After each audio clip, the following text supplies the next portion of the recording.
Hey everybody, welcome back to Walking with Jesus Daily. We are in day 185, day 125 of our walk.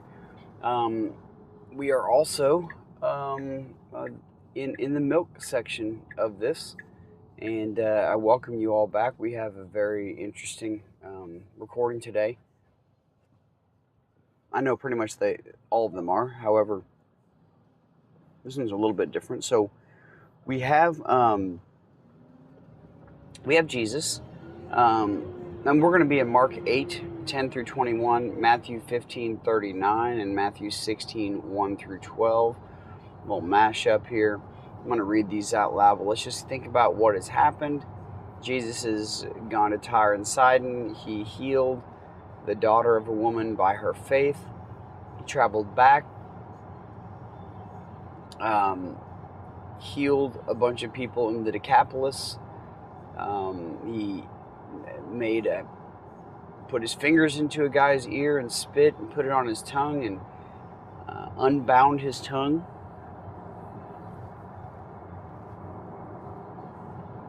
Took away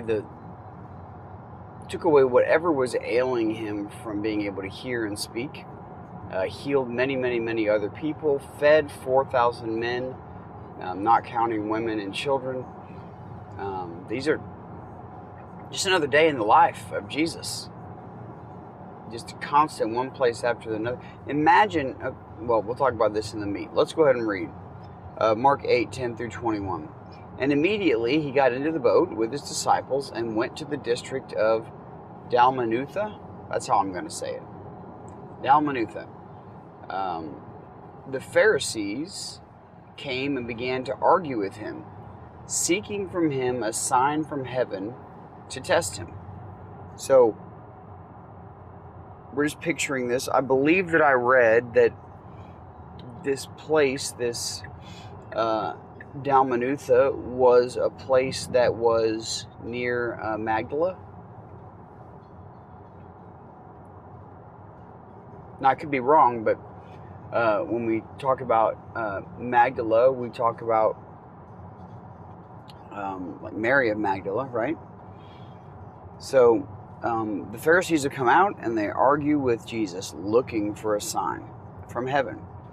And he sighed deeply in his spirit, a deep sigh, okay, and says, "Why does this generation seek a sign? Truly I say to you, no sign will be given to this generation." And he left them, got into the boat again, and went to the other side. Now they had forgotten to bring bread. They being disciples, okay? And they had only one loaf with them in the boat. This would be hilarious, right? But anyway, let's continue. Let's see. And he cautioned them, saying, "Watch out, beware of the leaven of the Pharisees and the leaven of Herod." And they began discussing with one another the fact that they had no bread. And Jesus, aware of this, said to them, "Why are you discussing the fact that you have no bread? Do you not yet perceive or understand? Are your hearts hardened? Having eyes, do you not see? And having ears, do you not hear? And do you not remember when I broke the 5 loaves for the 5,000? How many baskets full of broken pieces did you take up?" And they said to him, 12. "And the 7 for the 4,000? How many baskets full of broken pieces did you take up?" And they said to him, 7. And he said to them, "Do you not yet understand?" All right, Matthew's account, starting in 15:39.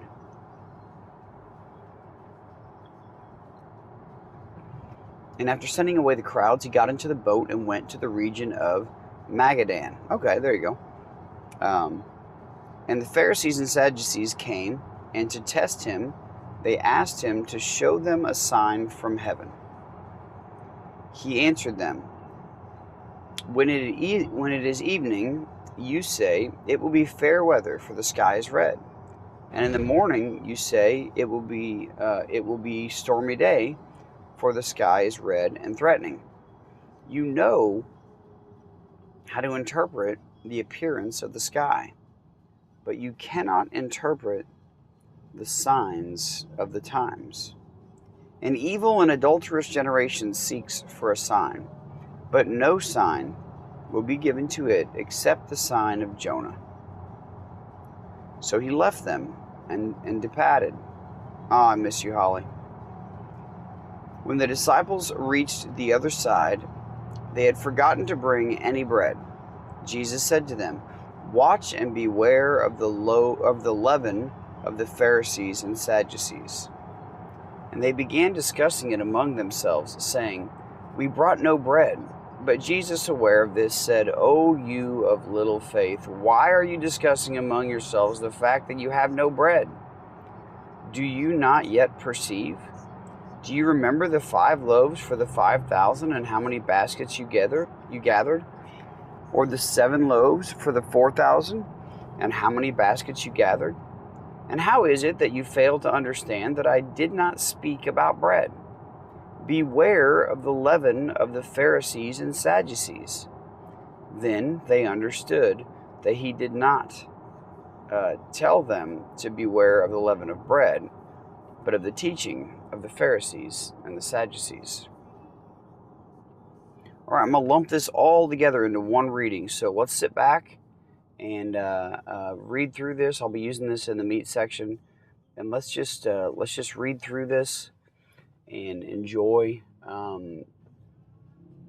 this reading, enjoy the mixed reading, and see what exactly is being said here, exactly what Jesus is talking about, and how often we tend to sorry about that. How often we tend to not clearly see Jesus, even though he's standing right in front of us, even though he's never left our side, even though he is showing us consistent and constant signs over and over again, and yet somehow we just don't see. And it's hard to tell if that is because we are not looking, or if it has more to do with we're looking for the wrong thing. All right, let's mash it up here. And after sending away the crowds, he immediately got into the boat with his disciples and went to the district of Dalmanutha.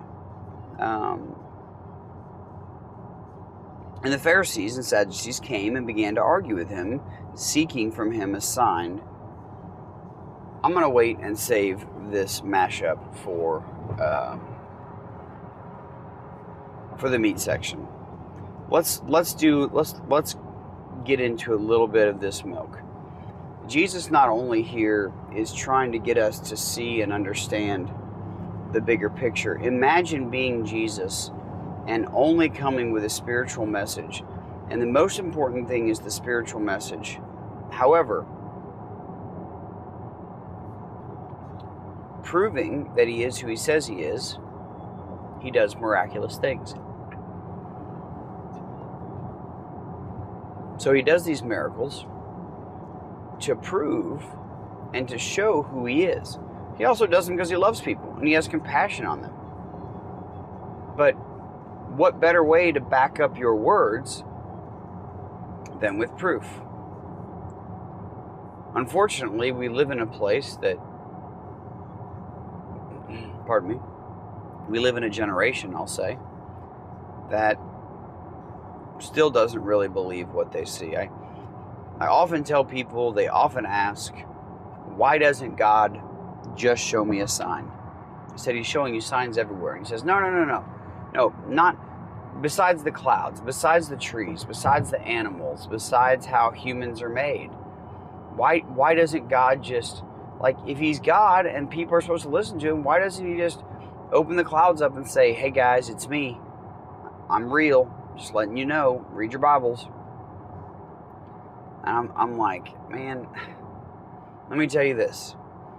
Even if God did that, 6 months, 1 year, 2 years, 5 years, 10 years, 20 years, 50 years, no one believes it happened. And those that do are considered crazy. Because that's exactly what we're reading about right now. All right, guys. Love you. See you in the meet.